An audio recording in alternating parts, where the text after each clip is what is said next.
Buenas noches a todos los que nos ven por la pantalla de Señal Colombia y en streaming desde rtvcnoticias.com. Bienvenidos a De qué se habla a las 7. Hoy tenemos 3 temas que son motivo de conversación entre los colombianos. Para empezar, les contaremos de la jornada de protesta que ha vivido el país hoy y cómo los colombianos están regresando a casa tras los toques de queda en varias ciudades. Hablaremos también de la ley antichancleta, que prohíbe el castigo físico a los niños y que ahora pasa a sanción presidencial. Y para finalizar, conversaremos sobre la tenencia responsable de animales. Bienvenidos. Hechos, datos, cifras y personajes que nos dan de qué hablar. Y comenzamos con un ejemplo de ciudadanía. En Cali, la jornada de protestas terminó en disturbios y saqueos que obligaron al alcalde Jorge Iván Ospina a decretar el toque de queda en la ciudad a partir de las 3 de la tarde. Esta imagen es hoy una muestra de civismo en la capital del Valle. Miren, decenas de ciudadanos devuelven televisores que habían sido robados de almacenes Éxito minutos antes. Al fondo, las voces de quienes rechazan los actos vandálicos. Miren. Ingresando los televisores nuevamente.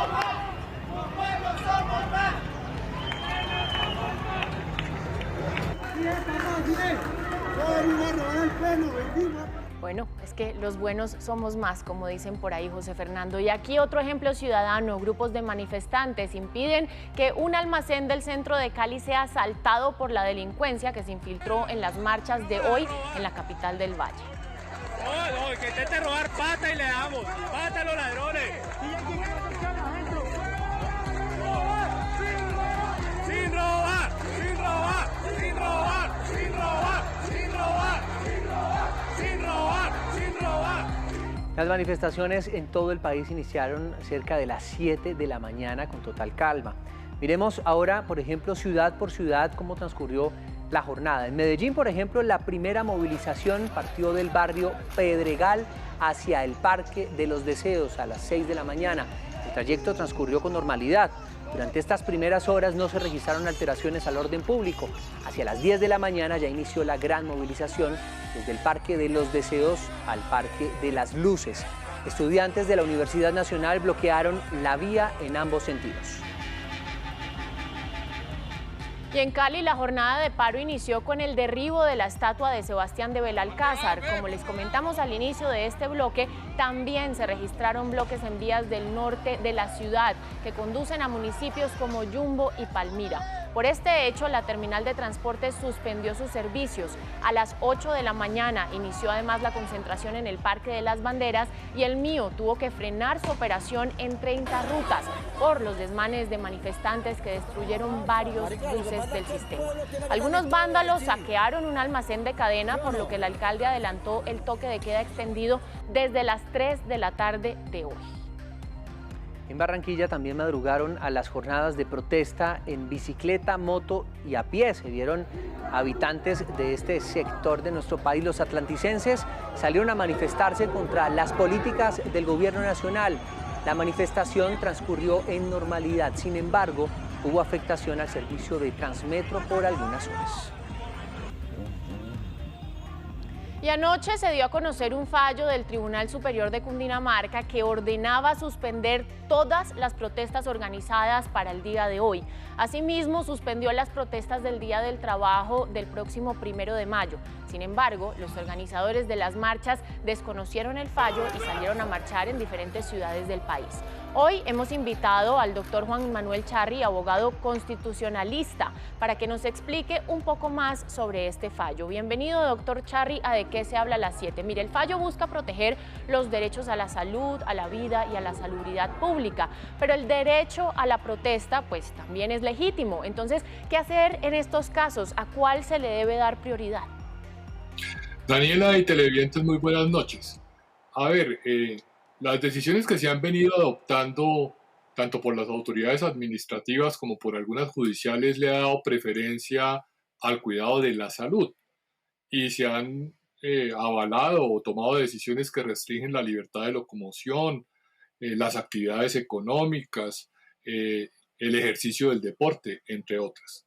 Lo cierto es que, de acuerdo con la Corte Constitucional y su jurisprudencia anterior a la pandemia, los derechos no se deben suspender unos para privilegiar otros, sino que se tienen que realizar todos en la medida de lo posible con limitaciones, de manera que unos permitan el ejercicio de otros, así haya que adoptar medidas transitorias o medidas urgentes. Dicho en otras palabras, debería permitirse el ejercicio de derechos, no solo el de la manifestación, sino el de locomoción y la actividad económica con limitaciones, como sería el uso del tapaboca, el lavado de manos y el distanciamiento físico. ¿Usted cree que la magistrada del Tribunal Administrativo de Cundinamarca, Nelly Yolanda, se extralimitó en su decisión? A ver, ese fallo, que no es un fallo, es una medida provisional que se dicta en un incidente de cumplimiento de una acción de tutela que interpusieron 3 ciudadanos el año pasado y que ganaron, en donde obtuvieron protección a su derecho a la manifestación pública y a la libre expresión, pues tiene defectos que deben ser criticados. Por un lado, es una medida provisional que se toma en un fallo de tutela, alegando que se le debe dar cumplimiento a ese fallo de tutela, donde había unas mesas de trabajo para adoptar unos protocolos. La magistrada considera que tales protocolos no se han adoptado y que hasta tanto no se haga o haya inmunidad de rebaño, no se deben realizar las manifestaciones. ¿Por qué lo critico? Porque en las acciones de tutela no se deben adoptar medidas de carácter general, se deben adoptar medidas de protección del derecho fundamental del solicitante, en este caso 3 personas. Y lo que está haciendo la magistrada es resolviendo sobre el derecho de manifestación de todas las personas y dándole órdenes al gobierno nacional para que adopte unos protocolos. Doctor Charri, mire, pues la situación que estamos viviendo por el COVID en el momento en el país pues es bastante crítica. Entonces, ¿cómo entender que quienes estaban promoviendo las marchas no declinaran su decisión a pesar de que hay un fallo de por medio que prohíbe las movilizaciones, pues como lo decía ahorita, por razones de salud en medio de esta pandemia que estamos viviendo? Bueno, uno puede no estar de acuerdo con las decisiones judiciales, pero una regla de convivencia, una regla de civilidad es el respeto a las decisiones judiciales. A mí me parece muy censurable que los organizadores del paro hayan continuado con su decisión y que se hayan dado manifestaciones públicas con disturbios en distintas ciudades del país.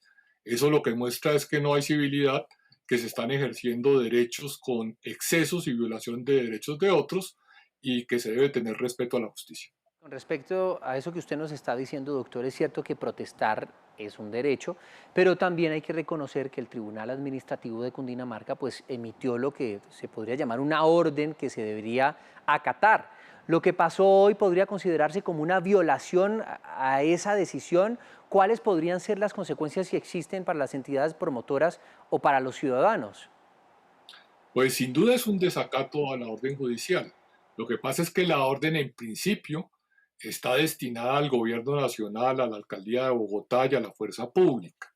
Y lo que se hace es un llamado a los organizadores para que tengan en cuenta la decisión judicial. Ellos no están directamente obligados, pero habría, por supuesto, posibilidades de sanciones policivas para quienes desconocieron la orden judicial por desacato y seguramente por violación a normas administrativas que implican la coordinación de las autoridades con los manifestantes, y en este caso esa autorización no existía, ni había, digamos, permiso para que se realizaran las marchas.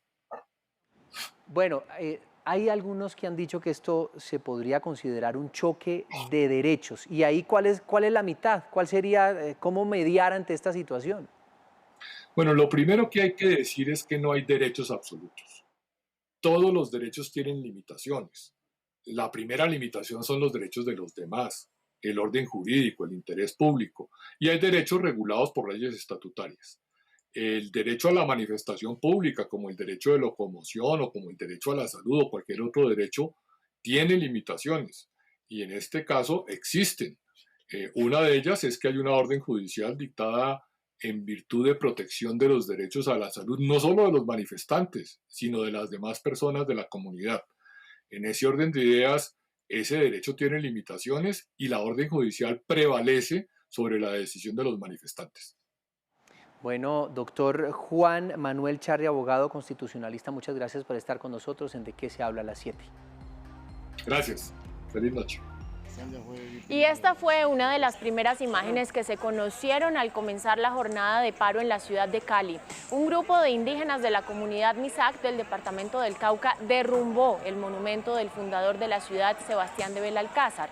Hay que recordar que miembros de esta comunidad derribaron la estatua de Belalcázar que estaba ubicada en el cerro de Popayán, argumentando que fue un genocida de sus comunidades. Y precisamente para hablar más sobre la historia que hay detrás de estos actos, hemos invitado hoy a Viviana Arce Escobar. Viviana es historiadora de Señal Memoria. Bienvenida, Viviana, ¿de qué se habla a las 7? Para aquellos que no saben mucho de historia, recordemos quién fue Sebastián de Belalcázar. Buenas noches, Daniela. Bueno, Belalcázar fue un conquistador español, por supuesto, que hizo parte de la gesta conquistadora del siglo XVI. Principalmente podríamos decir que fue un adelantado de Francisco Pizarro, el colonizador por excelencia, colono fundamental del Perú, y también participó en muchas otras, digamos, conquistas del territorio americano. Muy reconocido en nuestro territorio, principalmente por haber sido partícipe de la fundación de Quito, Popayán y Cali. Sí, pero ¿por qué las comunidades indígenas, en especial esta, la Misak, lo consideran un genocida? Porque esa fue la manifestación que se dio en la capital del Valle hoy. Bien, eso habría que preguntárselo principalmente a las comunidades indígenas, especialmente a la Misak, que es la que ha venido derrumbando estos monumentos. Sin embargo, yo podría deducir que aquí en Colombia principalmente todavía prevalece mucho la leyenda negra alrededor de la conquista.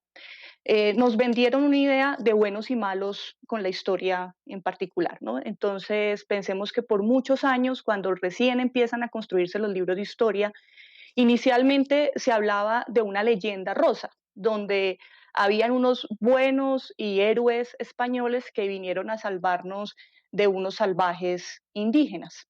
Y luego eso se extrapoló, cambió completamente ese pensamiento y nos fuimos al otro extremo, donde ahora son unos villanos, genocidas, e incluso he escuchado el término terrorista para referirse a los colonos españoles, frente a unos pobrecitos víctimas indígenas. Entonces, hemos estado en dos procesos de polarización, llamémoslo así, de lo que fue un contexto muy ajeno al nuestro, y lo que demuestra, pues obviamente, es un alto desconocimiento de los procesos históricos que hemos vivido a través de la historia, Pues, no Viviana, solamente en América Latina. El pueblo Misak asegura también que Belalcázar despojó y acaparó tierras de diversos pueblos indígenas. ¿Existe quizás algún registro de esto? Hay documentación relacionada con Benalcázar en el Archivo de Indias en Sevilla y en el Archivo del Cauca en Popayán. En el Archivo Histórico de Cali, curiosamente, no hay mayor referencias. Sin embargo, pues estas documentaciones, pensemos cómo se construye un archivo histórico, y es con documentación básica, muy burocrática, que funcionaba en la época. Y nuevamente insisto, yo creo que el inconveniente de pronto está en querer ver con los ojos actuales fenómenos del pasado. Entonces, querer usar incluso términos actuales o descripciones estereotipadas del presente y ponerlas a un periodo que no le corresponde. Entonces, sí tenemos alguna documentación de Benalcázar, pero no necesariamente relacionada con estos términos de despojo de tierras, que es un término mucho más actual y que es parte de nuestra cotidianidad, y no la cotidianidad del siglo XVI. Pensemos entonces, más bien a mí me parece muy interesante reflexionar sobre lo que los monumentos son, ¿no?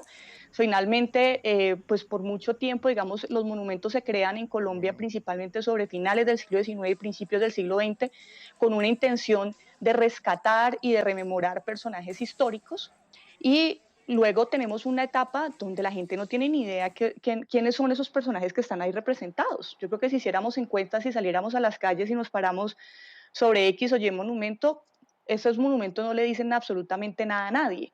Y ahorita hay como una resignificación, como una revaloración de estos espacios, así sea para querer derrumbarlos, pero eso dice mucho, representa mucho lo que están pensando nuestras nuevas ciudadanías, ¿no? Sí, Viviana, Seguramente ya estos espacios, estos monumentos no deberían estar en espacio público, sino ser parte de objetos museales donde se preserve su patrimonio y se contextualicen. Sí, sí, Y pues obviamente esto hace parte de la historia del monumento. Sí, eso fue parte de la reflexión que se hizo hoy, pues que como que sí hablar de Belalcázar, pero tenerlo en otra parte, y algunos, digamos, aunque no les gustó la forma, sí la reflexión que esto nos deja, y es que será que es hora de construir nuevas estatuas de líderes que verdaderamente nos representen. ¿Usted qué opina alrededor de esto?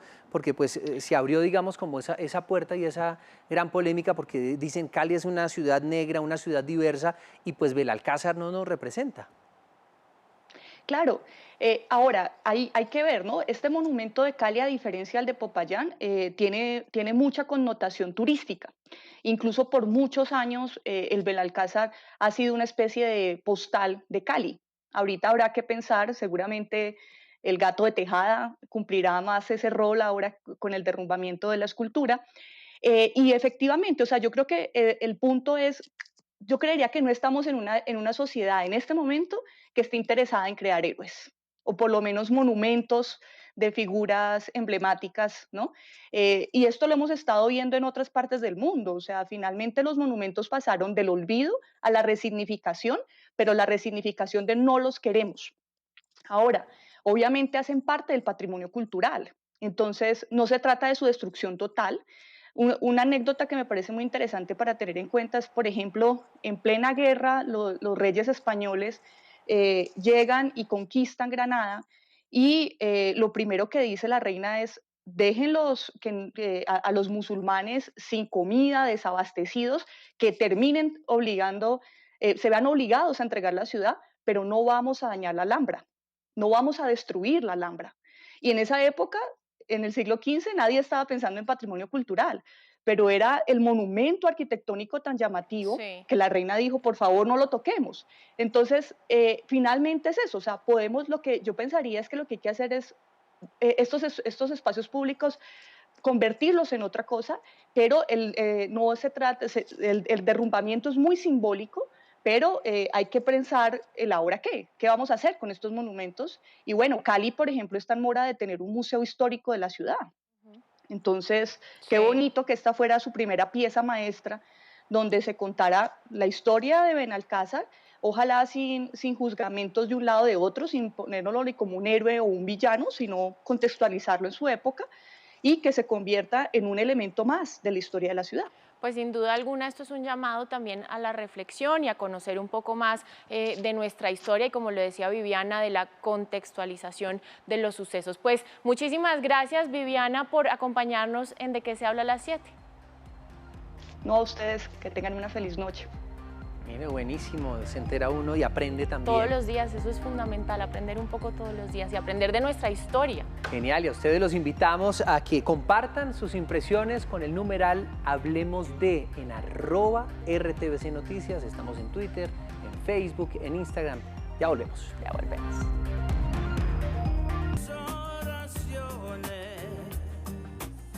A ustedes muchas gracias por continuar con nosotros en De Qué se habla a las 7. Hoy está cumpliendo 71 años el maestro Willy Colón, que además se recupera en un hospital de Nueva York tras sufrir un aparatoso accidente de tránsito el pasado 20 de abril. El músico informó a través de su cuenta de Twitter que actualmente su estado de salud no es bueno, pero que lucha por recuperarse y que su recuperación será larga. Bueno, pues desde De Qué se habla a las 7, aquí le deseamos, por supuesto, a El Malo pronta recuperación y de la buena.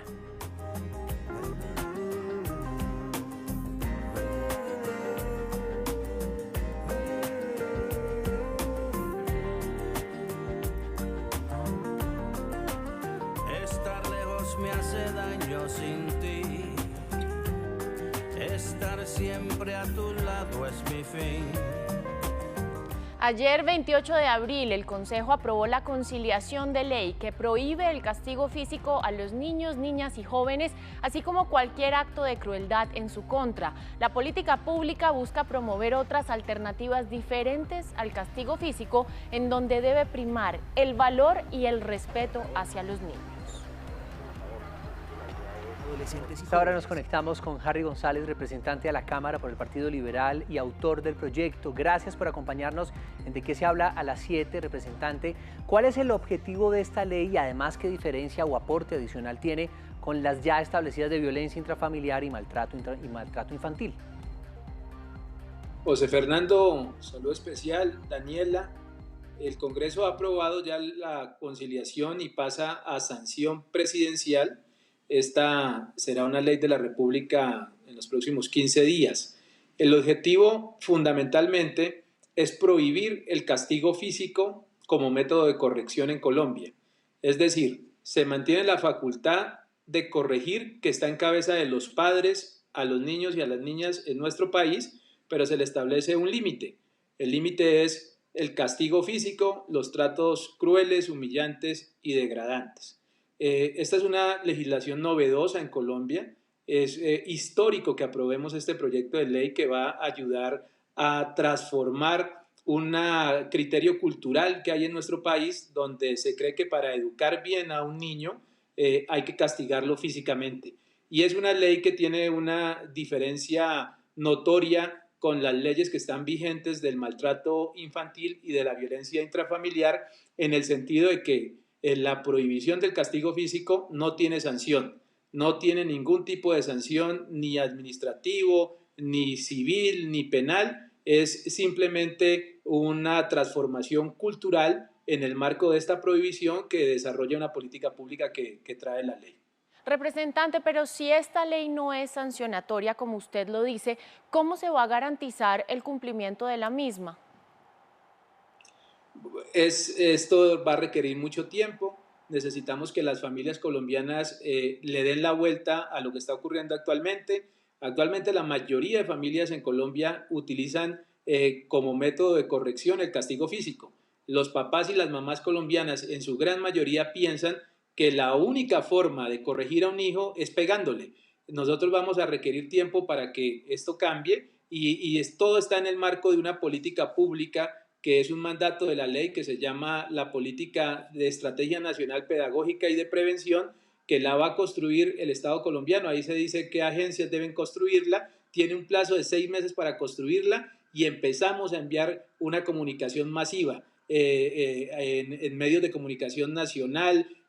Queremos que, por ejemplo, en los servicios públicos domiciliarios lleguen ahí elementos de criterios para establecer cómo el castigo físico hace daño y que además está prohibido una vez se sancione en la ley, de pronto en las cajas de cereal, en las cajas de leche, mejor dicho, que haya un diálogo nacional permanente sobre los riesgos que tiene el castigo físico para las familias colombianas y especialmente para los niños colombianos. Pues muy importante que esta ley pues adicione esa gran campaña que necesitamos para transformar esos hábitos, esos malos hábitos que tenemos en nuestro país, que dicen popularmente que la letra con sangre entra. Muchas gracias, representante, por acompañarnos en De qué se habla a las 7. Bueno, muchísimas gracias a usted y éxitos con estos nuevos proyectos. Muchas gracias. Y para continuar aportando a esta conversación llega Luis Felipe Cortés de la Dirección de Incidencia y Comunicaciones de Save the Children y también Claudia Rojas, psicóloga clínica y de familia. Bienvenidos los dos. Y comenzamos por Felipe. Desde su organización, ¿cómo ven la aprobación de esta ley? Desde Save the Children celebramos esta decisión histórica que conjuntamente ponentes, organizaciones estatales y organizaciones de la sociedad civil venimos apoyando desde hace más de 2 años para enviar 2 mensajes muy importantes. Uno, que es inaceptable la violencia contra los niños y segundo, que es importante que existan formas de crianza no violentas a disposición de los padres que sobre todo en situaciones como las que estamos viviendo por la pandemia se hacen tan necesarias.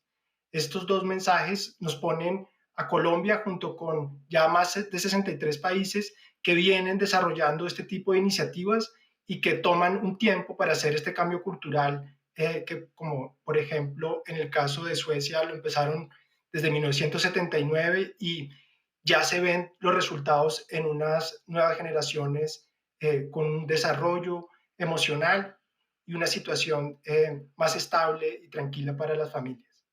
Claudia, mire, pues esta ley es un paso hacia adelante, sin embargo, también hay que hacer todo un proceso pedagógico, porque es cambiar de fondo una cultura que considera que regañar o que generar esa autoridad frente a un niño pues requiere de cierta agresión. ¿Cómo poder mostrarle a los niños la autoridad para estas personas que lo ven así sin la necesidad de maltratarlos, que los padres sientan que son autoritarios, que los niños sí responden ante lo que dicen sin necesidad de recurrir, por supuesto, al maltrato. Yo creo, buenas noches, hay un argumento muy poderoso y entiendo que lo da precisamente la ONG que representa en este momento el doctor Felipe, y es que hay unas estadísticas de que Colombia ocupa el segundo lugar como país con más homicidios infantiles. Yo creo que eso está hablando ya claramente de una estrategia, un modelo de educación macabro que hemos venido aceptando, porque en Colombia hemos venido validando la guerra y desde la misma crianza estamos formando personas bastante violentas. Y después nos aterramos de que por qué hay tantas personas violentas en las calles. Ese creo que es el argumento fundamental para que muchas personas que todavía dicen, no, pero es que la sangre, el aprendizaje con sangre entra, es que a mí me dieron rejo. Sí, yo lo invitaría a ese que dice esas cosas a revisarse si no tiene unos porcentajes relativamente altos de neuroticismo.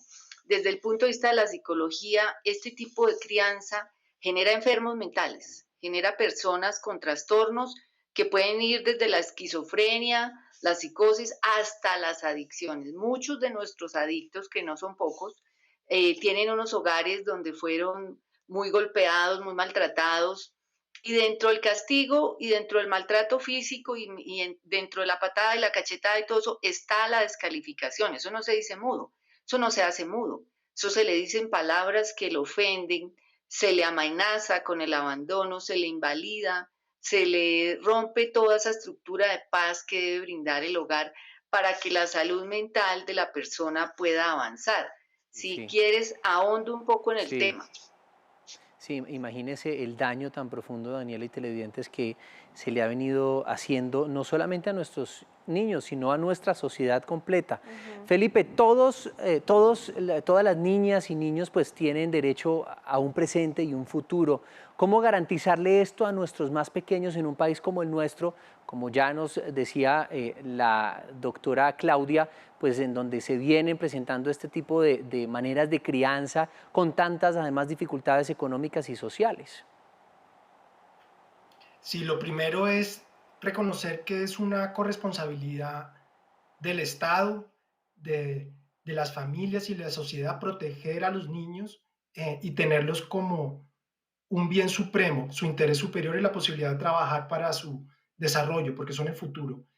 Y frente a esto, estar muy atentos frente a la situación que se está viviendo ahorita actualmente, en donde vemos un agravamiento de sus derechos por la pandemia, el acceso a su derecho a la educación, con la interrupción, digamos, de la presencialidad, la situación que se presenta por un recrudecimiento en muchas zonas del país del conflicto que los está afectando en términos de reclutamiento, de esta situación de desplazamiento, de ataques contra minas, pero también los problemas que se enfrentan las mismas familias por su pobreza y la caída en sus ingresos que los está afectando. Entonces creo que es un momento muy importante para que tengamos como meta de país el resolver estas brechas que se están ahondando y que podamos trabajar desde los niveles territoriales y nacionales complementariamente con la sociedad civil para desarrollarlo, porque es un asunto de todos. Felipe, ¿cómo se están atacando también estas otras formas de maltrato como el trabajo infantil, el abuso, la explotación sexual y también el reclutamiento forzado de menores de edad en nuestro país? Cada una de estas afectaciones y riesgos tienen ya previsto unas, y en Colombia somos bastante prolijos en políticas y rutas de atención al respecto. Sin embargo, lo que vemos con preocupación es que hacer operativo esto a nivel territorial en un municipio con escasos recursos, en situaciones de conflicto muy complejas, en donde los papás no tienen la confianza muchas veces ni el acceso a este tipo de mecanismos, pues resulta difícil. Lo más importante es poder articular esas políticas para que no se queden ahí, sino que podamos conjuntamente ponerlas en práctica y que las familias sepan que ante situaciones de riesgos que puedan enfrentar y la sociedad y los colegios, los niños por explotación, por trabajo infantil, es un deber denunciar esta situación no ver a los niños como si fueran un objeto que debe ser utilizado por distintos actores, sino que son víctimas que deben y merecen nuestro trabajo conjunto. Sí, Claudia, parte del temor de nosotros, de los padres, es que sus hijos pues crezcan, como dicen popularmente, sin Dios y sin ley. ¿Cómo ser una figura de autoridad, como lo decía Daniela, para nuestros niños, sin pasar por encima de ellos, teniéndolos en cuenta, escuchándolos, haciendo una educación consciente y también una educación respetuosa? Sí, me parece que ese es un objetivo que hay que alcanzar porque está hermoso, pero también hay que ver quiénes son los que van a educar a nuestros niños y son los padres, son los adultos, es a los primeros que hay que educar. Yo en esa estrategia pedagógica que están mencionando, porque se requieren adultos centrados, adultos coherentes, adultos amorosos, y creo que no es que tengamos adultos por montón así, porque ellos también fueron maltratados en su infancia y al final, como dicen algunos autores, todos somos víctimas de víctimas, entonces se requiere gente con una capacidad de intelecto y de emoción más elevada de la que tenemos en este momento en la población colombiana, que se puede ir gestando para que los papás empiecen un enfoque integral, biopsicosocial y espiritual en la formación y la crianza del hijo, porque el padre, nuestro padre colombiano, nuestra madre, se fue por un enfoque reduccionista y es el de minimizar el asunto dándole el golpe. No, eso de dele chancleta, eso dele sus golpes, eso, y entonces no se habla de ninguna situación específica del niño, sino castigo, castigo y castigo, y ojalá físico para que le duela. ¿Cuántos de estos niños, me pregunto yo y le pregunto a la teleaudiencia, tienen problemas, por ejemplo, de déficit de atención con hiperactividad, que son temas neurológicos que el niño obviamente no se puede autodiagnosticar, por lo mismo son cansones, son necios, son hiperactivos? Y yo sé que aparece el padre que dice, pero doctora, con un niño así, ¿cómo no pegarle? Pues por favor, eso es parte de la respuesta ignorante. Si el niño tiene un déficit neurológico, hay que tratarle al niño ese déficit con los profesionales que se requiera, y se necesita entonces un Estado que también avale este tipo de situaciones, porque la gente dice, pero ¿cómo logro una cita con el neurólogo? ¿Cómo logro una cita con psicología si eso también es imposible? Aparte de eso, si el niño tiene una familia disfuncional, donde hay abuso sexual y donde hay eventos de incesto, pues el niño va a tener trastornos de personalidad, va a ser un niño agresivo, muy pasivo o muy sumiso. Entonces también a veces se le castiga por cualquiera de estas formas sin analizar a fondo que muchas veces la misma familia es la que está desencadenando enfermedades mentales en los niños por su forma disfuncional de actuar. Y estoy hablando de un desarrollo espiritual referido a una ética, a unos valores. Los niños necesitan volver a tener una escala de valores que los mismos padres deben mostrar con su comportamiento, con su manera de dialogar con ellos. Valores de nuevo hacia el respeto, hacia el diálogo, hacia el amor. Entonces eso no se resuelve con chancleta. Eso es una construcción poderosamente grande y de corazón que debe empezar a hacerse cada persona que decide traer un hijo. Así es también ponerse un poco en los zapatos de los niños, recordar que todos hemos sido niños y tener un poco de paciencia para poder lograr esta enseñanza y este aprendizaje. Poco, no, Felipe, Daniela, mucha, bueno, paciencia. si usted es papá de dos y Hay tiene que partir claro de ahí, que... hay que tener mucha Sí, paciencia. sí. Y además también lograr entender que son niños, no pueden ir a nuestro ritmo, no pueden hacer las cosas en el tiempo que nosotros queremos. Y están en un proceso de aprendizaje, de descubrir la vida, todo, entonces hay que llevarlos con calma. Felipe, mire, ¿cómo generar cambios inmediatos y duraderos en esta manera en la que se percibe el mundo, se convive y además se trata a nuestros niños y a nuestras niñas? Pues lo primero es reconocer que no hay soluciones mágicas inmediatas, que esto es un proceso que apenas inicia y que debemos ser conscientes primero de las distintas formas que existen de poder dar esta crianza sin violencia, de poder gestionar nuestras emociones inicialmente, ser conscientes de esta situación, poder darle un espacio a los niños para que participen. Nosotros vemos que los niños en las distintas encuestas y sondeos que realizamos, más del 40% señalan que los papás no los tienen en cuenta en las decisiones que los afectan en su familia, y si los tienen en cuenta a veces terminan, digamos, haciendo igual lo que les parece. Yo creo que es importante y es muy difícil con las nuevas generaciones, sobre todo, no dar ese lugar ese derecho a la participación sobre las situaciones que los afectan, oírlos más y poder tener una gestión de las emociones y cambios que van a tomar tiempo. Como les decíamos, muchos países llevan más de 30 años en este proceso, acá apenas estamos empezando, hay un gran arranque y es el apoyo también desde la sociedad civil en poder, conjuntamente con el Estado, ofrecer dar esta oferta, digamos, de distintos maneras y opciones pedagógicas de crianza sin violencia que nos puedan ayudar, sobre todo a los que más los necesitan en situaciones de pobreza o alejados.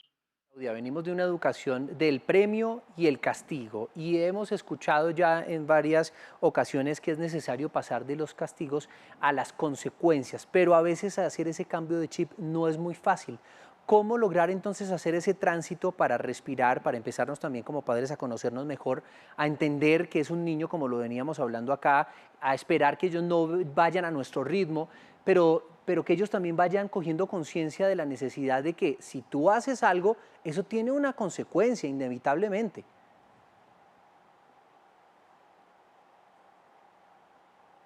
Bueno, creo que hay que invitar a los papás a que revisen un concepto en psicología que se llama su niño interior y puedan mirar qué tanto ellos tienen su niño interior maltratado, porque eso es lo que van a representar y desarrollar en su hijo.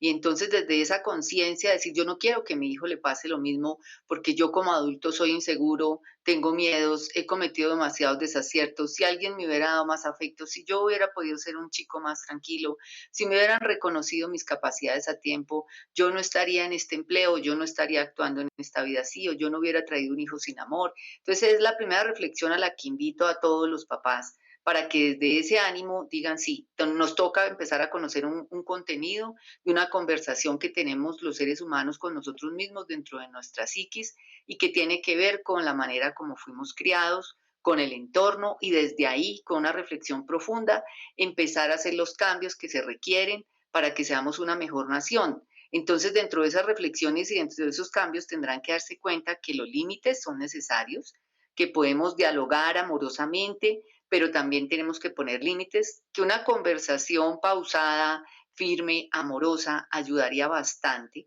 en cada cosa que el niño pregunta, en cada actitud que él tiene de descubrir el mundo, que les respetemos el cuerpo, que por ningún motivo ni los abusemos sexualmente, ni los golpeemos, ni les digamos palabras descalificadoras que pueden ser daños letales para toda su vida como ser humano, que entendamos que también hay que poner unas reglas y dentro de esas reglas están las reglas del autocuidado, que los papás les deben enseñar a los niños a quererse, a asearse, a comer a sus horas, a tener su camita limpia, a hacer sus tareas, que los papás deben aprender a enseñarle a los niños la disciplina y que ellos vean con gusto la disciplina de hacer las tareas, hacer sus labores en casa, en colegio, y que también los incentiven a la práctica de deportes y de artes, porque de esta manera vamos modulando el cerebro, vamos generando una plasticidad cerebral que hace que luego los niños actúen sin necesidad de que nosotros los estemos amenazando ni acorralando.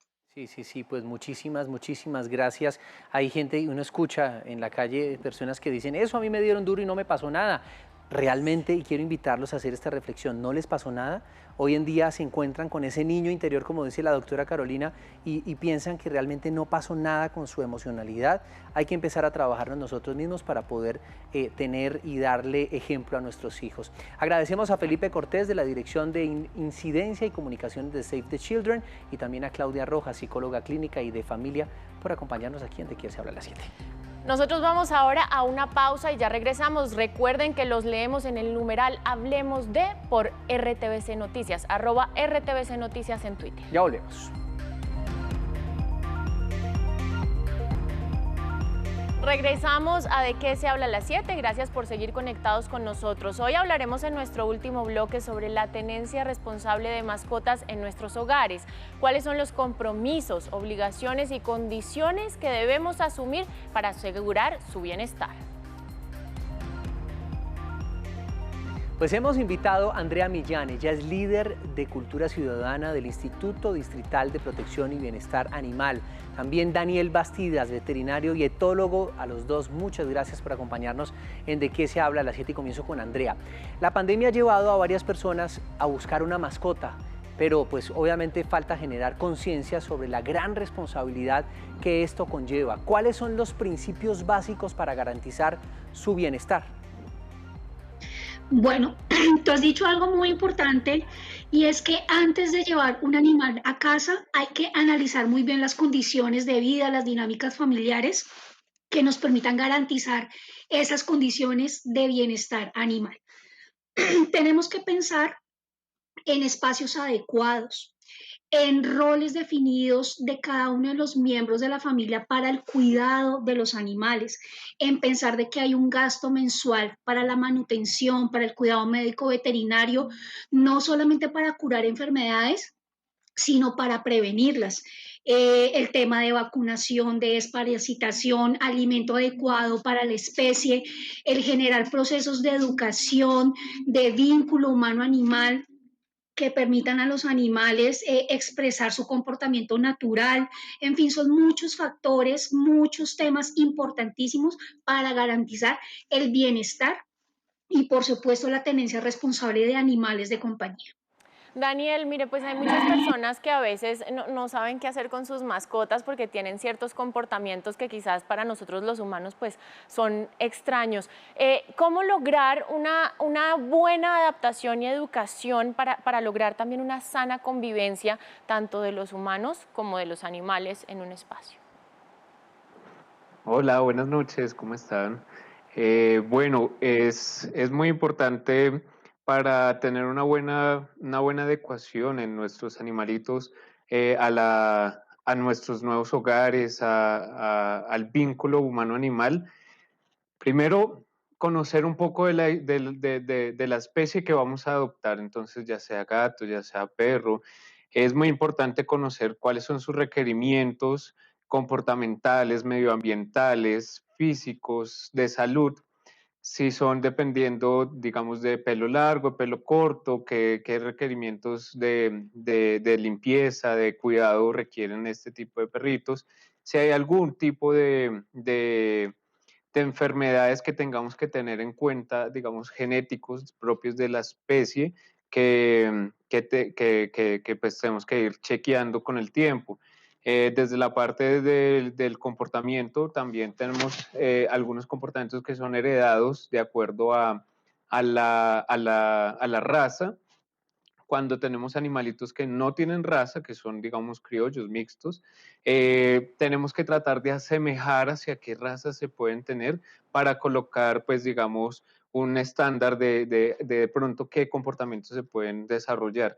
Lo otro es del origen de donde viene ese animalito. Cuando los adoptamos no conocemos muchas cosas, entonces hay que indagar lo que más podamos. Preguntarle a la fundación, preguntarle a las personas que lo rescataron, dónde lo rescataron, en qué condiciones estaba, para poder llegar, digamos, a proyectarnos en dónde vamos a tener de pronto alguna dificultad y poder trabajar con eso y pues, digamos, tener un buen manejo de ahí a futuro.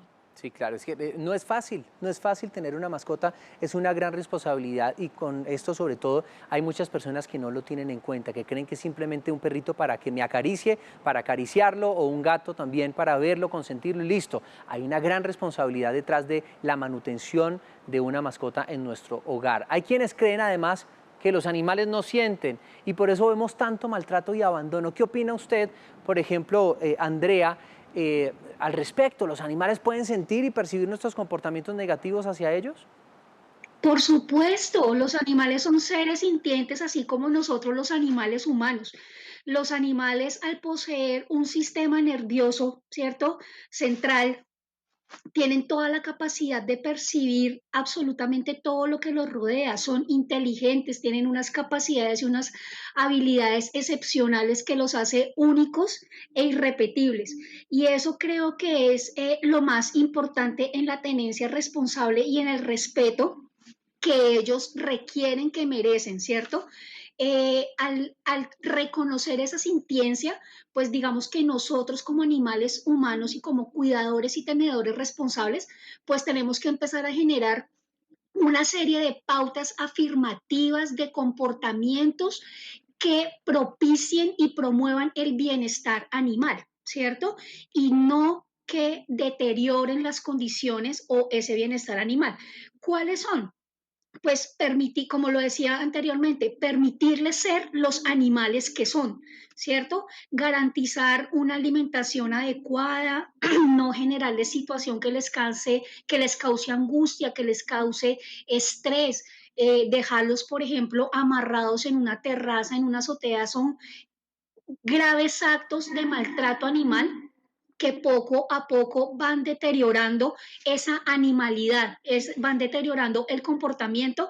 Y acá tenemos a nuestro gran doctor Daniel Bastidas, que es experto en ese tema, que definitivamente los comportamientos de nosotros, los animales humanos, promueven o inhiben el bienestar de los animales. Así es, doctor Daniel, también el tema de la humanización. ¿Usted qué opina al respecto? Porque es que algunos expertos consideran que esto también es maltrato animal, porque es, por ejemplo, un perrito no necesita que le pongan quizás zapatos para salir o que lo monten en un coche. ¿De alguna manera esto se puede ver también como maltrato? ¿Cuál es su opinión sobre la humanización de los animales? Bueno, yo con respecto a esa pregunta, a veces me la hacen y yo siempre les respondo de una manera, y es que yo, por lo general, digamos, yo en mi concepto, no considero que uno pueda humanizar un animal, que uno de pronto lo deje de hacerlo sentir un poco menos animal, es diferente. Pero el animalito en muchos casos es el que nos humaniza a nosotros. A veces los que nos deshumanizamos somos nosotros, y también por el egoísmo de nosotros tratamos de modificar ciertos comportamientos biológicos y ciertos, digamos, estándares biológicos del animalito, afectando un poco su bienestar. Entonces, yo empleo, no empleo la humanización, sino digamos como un tema digamos, de traspasar comportamientos humanos hacia los animalitos, pero yo no puedo volver humano un animalito por más que quiera. Es antropomorfizar un poco al animalito, y pues llegamos a generar, digamos, llenar un poco los vacíos que tenemos como especie. Muchas veces le atribuimos al animalito, Daniel, digamos, esos vacíos como el de un hijo o como el de Daniel, la falta de cariño en algún hogar. No, pues es el respeto hacia las mascotas y el respeto de los que tienen las mascotas hacia los que no tienen mascotas, porque por ejemplo yo tengo niños y los voy a llevar a un parque y dice prohibido entrada perros y mascotas, y están los perros con los niños, ¿no? También respetemos esos otros espacios que realmente son importantes. A ustedes muchas gracias por acompañarnos. Andrea Millán, líder de Cultura Ciudadana del Instituto Distrital de Protección y Bienestar Animal, y también Daniel Bastidas, veterinario y etólogo, y por supuesto también hay que tener en cuenta la esterilización de nuestras mascotas, que es muy importante. Y esta es una noticia como de otro planeta. La NASA anunció en las últimas horas que los astronautas del SpaceX Crew 2, que despegó el pasado viernes 23 de abril, tuvieron un encuentro con un objeto volador no identificado. Los 4 tripulantes aseguraron que recibieron la advertencia de una posible colisión con un objeto desconocido después de su lanzamiento en órbita. Luego del extraño acontecimiento, pues se conoció que el ovni se encontraba a una distancia de 45 kilómetros de la nave espacial.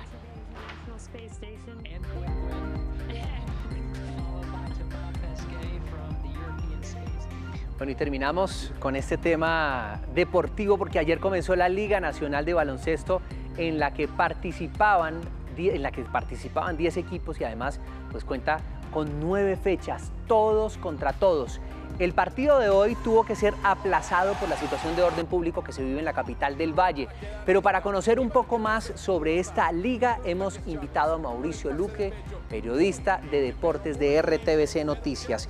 Bueno, señor Luque, ¿qué es lo que está pasando? Esto venía funcionando bien, el año pasado se jugó, 0 contagiados por COVID y ahora nos tocó cancelar por el tema de orden público. Por lo menos, José, buenas noches. Daniela, buenas noches. Por lo menos esperar un poquito. La fecha de hoy, que tenía un par de partidos programados, pues tuvo que ser aplazada, hoy suspendida por la situación de orden público en Cali y obligó a la organización a replantear algunos de los partidos y de las fechas, y esto lo que va a obligar es a retrasar y a mover y a ir contra el velocidad para el calendario. La idea es que el campeonato acabe el 10 de junio en la aproximación, pero sin embargo la situación pues puede complicarse porque no sabemos si mañana vaya a haber una repercusión en tema de orden público en Cali. Bueno, saludamos a esta hora también a José Tapias, técnico de Piratas de Bogotá. José, buenas noches, bienvenido a ¿De qué se habla a las 7? Mire, ¿cómo se desarrolla una liga de este tipo en medio de una pandemia? Pues ya existe una experiencia con la burbuja que se realizó el año pasado. Pues la entrada, por ejemplo, de Piratas ayer, digamos, del aeropuerto, un transporte de la organización nos recoge, y para poder entrar a la burbuja y ser, digamos, hacer el check-in en el hotel, debemos hacer el test de PCR para todos y cada uno de los jugadores. Hicimos ayer y los 17 integrantes de la delegación le fue asignada sus habitaciones. Ya entramos a lo que se denomina una burbuja. Hay un ala del hotel que está destinada solamente a todos los jugadores que participan en la liga, que son 10 equipos. Ese, digamos, es la primera parte, o una reunión de bioseguridad donde se explican, digamos, las normas de convivencia y de conducta que debemos tener nosotros durante nuestra estadía en el hotel, durante el traslado a los juegos y efectivamente en el escenario. Ese, digamos, en términos generales, es la manera como se hace el trabajo de juego en una burbuja. Se hace un tamizaje, es posible que se detecte mejor se señale a un jugador o entrenador o un miembro de cada equipo para ser testeado en cualquier momento de la estadía aquí en la burbuja. Y bueno, realmente tenemos esa experiencia que fue muy positiva el año pasado y que queremos reiterar este año. Dadas las circunstancias por todo conocidas, desde el día de hoy del paro nacional, pues los juegos programados fueron cancelados, sí. Y también la práctica. Sí. Es decir, hoy todos los equipos estuvieron en la burbuja sin ninguna actividad por el paro nacional. Sí, Mauricio, ¿hay asistencia en este momento para ver estos partidos o cuál es el protocolo de bioseguridad? Ya nos contaba aparte el director técnico de Piratas. No hay público, esa digamos que es la condición principal. Hoy no hay público para ver los partidos, solamente en la transmisión oficial de televisión, y los jugadores, como bien lo dice el profesor Tapias, tienen unos protocolos, hay un tamizaje semanal, una revisión permanente del cuerpo médico de la Federación Colombiana de Baloncesto para que no haya contagios, para cuidar a la gente, pero también hay una organización, una parte logística que ayuda mucho a que eso se garantice, y es que están todos concentrados en un mismo hotel, en una torre de un hotel, casi que equipo por piso, y el bus los recoge, los lleva al coliseo, a su práctica, a su encuentro deportivo, y el máximo contacto que tienen con alguien fuera de esa burbuja deportiva son la parte técnica de televisión y los referees que están allí para acompañar y pitar en los partidos. Lo único, digamos que ese modelo se usó el año pasado aquí en Colombia, y el profe lo estaba diciendo así, copiado un poco de lo que pasó en NBA, en el baloncesto de la NBA, que fue muy exitoso, que fue polémico, pero que al final dio resultados buenos porque hubo espectáculo y hubo contagios mínimos en esta posibilidad del deporte. Pues Mauricio, profe, quedamos antojados de hablar más de baloncesto, que yo creo que es un deporte al que toca darle un poco más de visibilidad en nuestro país. Sí. Gracias por este tiempo con nosotros en De qué se habla a las 7, y bueno, queda pendiente la invitación para otro programa. Y ustedes también, muchas gracias por estar con nosotros. Mañana nos volvemos a encontrar con más temas de conversación. Por ahora los dejamos con el desarrollo de nuestra emisión central y todos los detalles de la protesta social que se ha dado en nuestro país el día de hoy. Quedamos atentos.